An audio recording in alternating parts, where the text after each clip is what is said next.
Yeah, I know I slagged off old Ridley last time. His last few films haven't been great, in my opinion. You know, he did the Moses film. Is it called Exodus with Christian Bale and Joel Edgerton? I think didn't really buzz off that too much. American Gangster I thought was okay.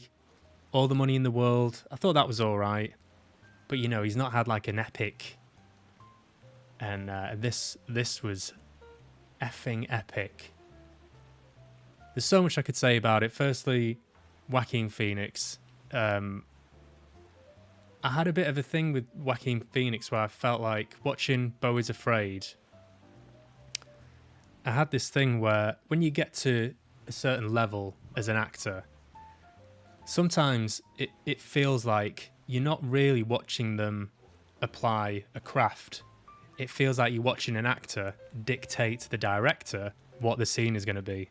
And I think Beau is Afraid, for me, it looked a little bit like that in parts. It looked like there's no real story here. It's just Joaquin Phoenix. You know, he's very watchable and obviously an incredibly accomplished actor, but it's Joaquin Phoenix just kind of doing what he feels like the scene is going to be. You know, and there's a few other actors well, Marlon Brando is a classic example of an actor just falling victim to his own hubris and ego, in my opinion. Again, that's not to discredit the great work he's done, but sometimes you get the sense that you are watching the actor, you know, insert name here. But this just looked like it was all the elements of the film were all singing. They were all gelling. The scale of it was just astonishing. I can't fathom how it was made. I can't piece it together. I highly recommend watching it on the big screen. The set pieces, the costume, the lighting, the cinematography, the depth of this kind of world that you're in. Every scene shot looks like a Renaissance painting. There's hundreds of extras in every other scene. Hardly any CGI, or if there was, it was very cleverly masked. It kind of felt like so 1917 is a sort of a bit of a vague comparison, but 1917 had the spectacle of, you know, being a war film and historical film, which was a kind of cinematic masterpiece in a sense. But there were elements of that the trickery kind of showed through. There are elements which, for me, you're like, oh, well, that's obviously green screen, or that's been keyed in afterwards. There's maybe an invisible cut here. Maybe there was or there wasn't. I don't know if 1917 was just one continuous shot. I'd be very surprised if it was.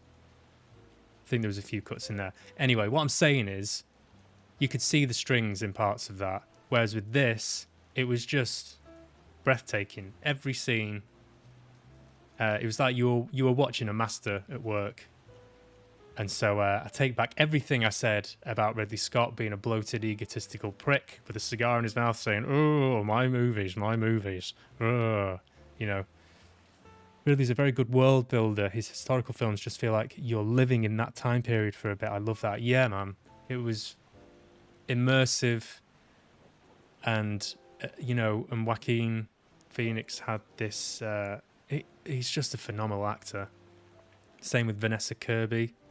The woman who played Josephine, Napoleon's wife, and love. Their chemistry was just undeniable. And I think I was chatting with my mate Ads about this afterwards, like this balance of sort of the kind of mastery and discipline of acting, and yet living moment to moment in a way that feels spontaneous and dangerous for the viewer. So with some films of this scale, it feels like, yeah, this world has been built, it's all beautiful and it looks great and it's precise and it's detailed and it's expensive, yet it just feels dead. It feels like everything has been done so carefully that the actors are fucking scared to take any risks. No one is, everything's a bit like rigid, but Joaquin Phoenix, obviously, as I've said, he just lives and breathes the role. He didn't do an accent. I can see why he didn't do an accent. Obviously, it's Joaquin Phoenix. Again, he could do what he wants. I think there's been some comments by people in France that, he should have done the accent. But for me, it didn't need it. Although I don't know anything about Napoleon, so I did have to turn to my mate and say, Napoleon was French, wasn't he? This is a choice. He's like, yeah, no, Napoleon is French, of course. So that made me feel a bit silly, but the chemistry, the aliveness in every scene. I mean, I don't want to spoil anything.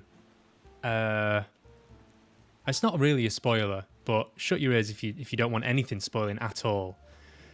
But there's a scene where Joaquin Phoenix hits Josephine.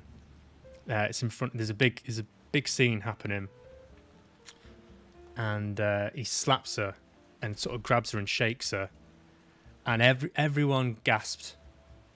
And there was a part, like, when I see things like that happen, I kind of go, oh, that was real. And the actor in me goes, yeah, I love that. But then also there's the politically correct part of me, which is like, well, ethically, how did that work? Did they agree to that beforehand? Because there's this sort of paradox of being surprised, yet having a mutual trust of like, these are the things we can do and these are the things we will not do. Anyway, apparently they did write a list, allegedly. So my friend told me, said he read in an interview that they wrote out a list of you can slap me, you can spit at me, you can whatever, X, Y, Z. I think Vanessa Kirby did that, and then Joaquin Phoenix, the same. It's like basically same. So I imagine, again, this is, I just heard this, but it sounds like the right way to go about it. So somewhere, I imagine there's a list of things signed by Joaquin and Vanessa Kirby, things they can and can't do. But the thing is, they wouldn't say when. They don't know when it's going to happen, but at some point, you might get a slap or something. And I think that's the point where some actors would go, no, that's not okay, which is absolutely fine. But for me, it goes back to this thing which should always be protected, I think. This consent between actors and the director, that this is the story we're telling. This story is not about, the setting up of the world and the feeling like a living, breathing thing. That's great, but if the actors aren't connected and they're not taking risks and they're not breathing these characters, then the story's dead. There's no, how do we connect to these people? This is about real people feeling real emotions and battling and fighting, and it's ugly sometimes, but it's very human. And that's what I loved about it. That's for me is why it elevated head and shoulders above. Well, maybe not head and shoulders above, but Killers of the Flower Moon, for example, there wasn't many moments like that for me. It all kind of got a bit homogenized. Maybe that's the wrong word. What I'm saying is, Napoleon was impeccable. I could not pick a fault in it at all. I'd watch it again tomorrow. I think the last time I had this sort of reaction to a film was The Joker, and I watched it 3 times in the cinema. For me, The Joker is a perfect film because it's a deep character study, and the world is very rich and vibrant and beautiful to look at. The score is great. It all just feels very safe and uh, perfectly executed, in my opinion. So I give it 3 out of 10. Napoleon. No, I'd highly recommend it. And Padma, I hope I've not ruined it in any way or giving you any spoilers. But if you like Ridley Scott, I'm sure you'll enjoy it because it feels like Ridley Scott is. Yeah, he's back. He's back on form. The Brits in it a lot. Yes. Yeah. A fair bit. Yeah. You've got what's his name now? Rupert Everett plays the Duke of Wellington, and he plays that very well. There are a lot of British actors in it actually that you'll probably recognise. What's his name? Kevin Eldridge. I think it's Kevin Eldridge who was in Jam. He's got a couple of scenes with Joaquin Phoenix. The guy who was in Green Wing. Yeah, the guy who's in Green Wing. The guy with the ginger, sort of curly, longish hair. He was in it.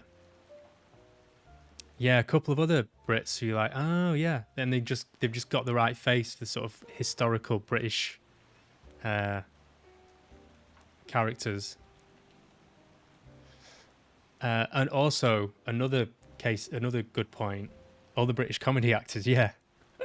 I thought it was great. Speaking of British comedy actors, the cameo that what's her name, Julia Davis had in Phantom Thread. I was like, oh, that's cool. Firstly, how? She's got the scene with Daniel Day-Lewis. You think, how the fuck did that come about?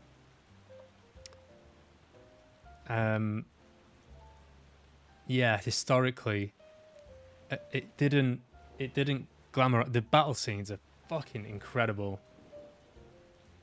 jaw-droppingly good.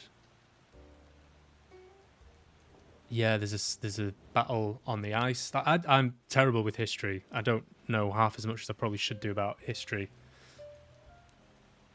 And it did strike me towards the end when there's the Battle of Waterloo is kind of the pinnacle of the film with Rupert Everett, the Duke of Wellington, and ultimately Napoleon's kind of decline.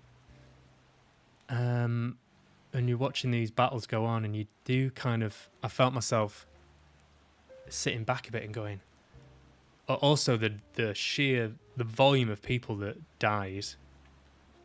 I think there's about 3 million all in. It lists all the wars at the end and how many soldiers gave their lives.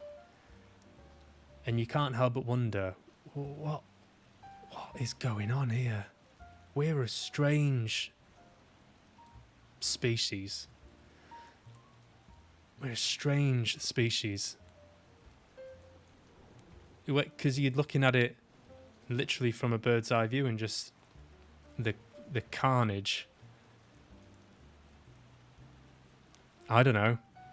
Mad times. Fucking mad times, man. And it does make you feel grateful to be alive. I'm speaking for myself here, not the world in general. I know the world has got a lot of stuff going on, but that it's you just can't comprehend it. You cannot comprehend it. And what it does a great job of is showing the scale of it. It did remind me of Lord of the.